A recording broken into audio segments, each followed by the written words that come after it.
you must command. Hold on. Get player time. Wait 1 second. I'm going to turn this into a separate show. This has been a long post show, so we're going to flip over to one, like a little piece of philosophy in the next one. So like, subscribe, all that stuff. There you go. Put this in a public upload. Post show. There we go. Get player time. Let's try this. A philo moment. So something. Hi, welcome to the channel. I'm Hal Sparks. Yeah, click like, subscribe, all that kind of stuff. We're talking a little bit in the post show about the idea that the diet industry and how they manipulate people. This is also true of drug ads when you see them on television for any number of things. I think one of the most egregious is like all the ads for acid reflux and the grip of this, just like, kind of keep eating crap, just take this pill to solve it, on the, selling those things to people who don't need them on the back of people who actually do, which is what is basically the pharmaceutical industry's ubiquitous business model currently. But I wanted to say this, and like this came up. I tweeted this out, and I caught a little flack for it, and and that's fine, because if you either don't understand or you disagree, flack away. Tell me in the comments what you think.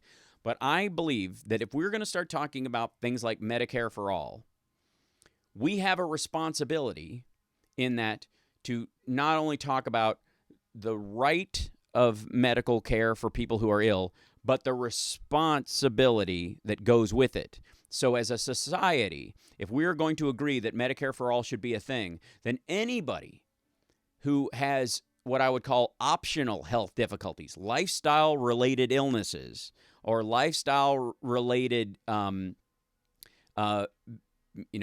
health issues of any sort, be they based on diet or smoking or lack of exercise or those kind of things,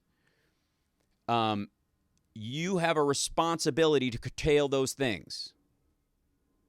I am not talking to people who can't afford to eat well. The conversation about whether poor people can afford good food, when it's there was a study that said it only costs you $1.12 a day to eat better material foods than if cook it yourself. Blah blah blah. All right, that's over here. That's another conversation. And I'm not talking about people who have had situations outside their control that have given them mental problems that have caused them physical addictions that break their system down. These are also, I would consider, things that were outside of your control, at least for a time. You were either at that time not able to control them, and therefore they overtook you, or you still don't, and you're still getting out from under it. But if you are at all within the spectrum of being able to eat right, exercise, not smoke, not take any chemicals into your body that will be physically damaging to your liver or kidneys long term, or that cause cardiovascular havoc in your body, if you at all have the ability to curtail those behaviors and limit them in your life, I believe you have a responsibility to do so, so that one day when we have Medicare for all, we are not taxing the system with lifestyle-related illnesses.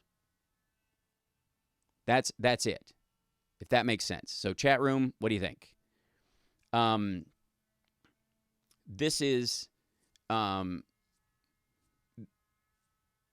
it is crucial that when we talk about the rights that we have and want to extend to other human beings, we also express a level of responsibility to make that possible. And if we are costing the healthcare system more than our fair share, and we are having optional health-related, behavior-related health issues, and we can fix those things,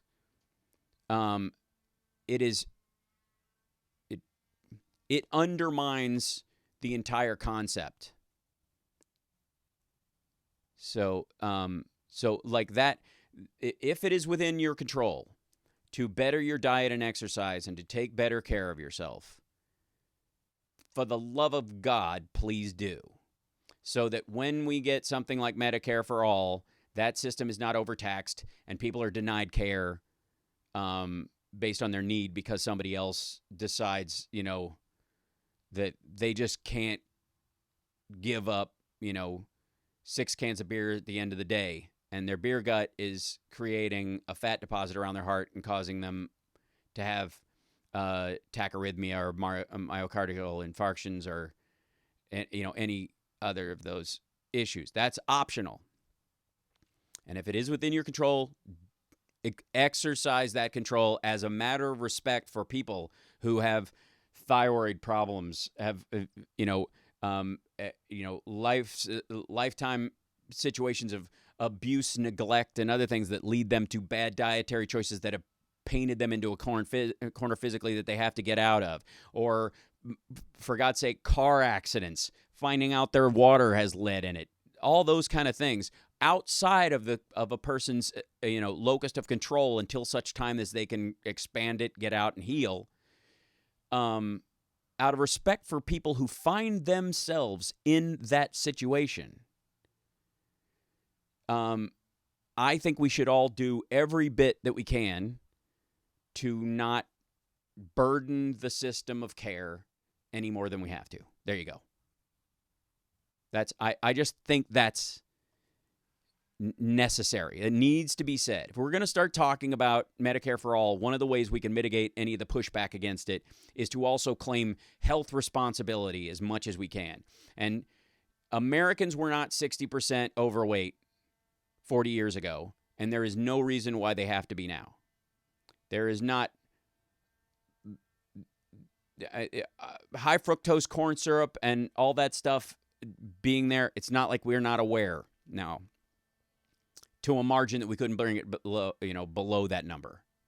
So that's my little soapbox for a minute. You got to have responsibility if you want to extend rights to others. If you are in a position of power, if you are in a position of privilege, to use that language, you have a responsibility to exercise that so that other people who don't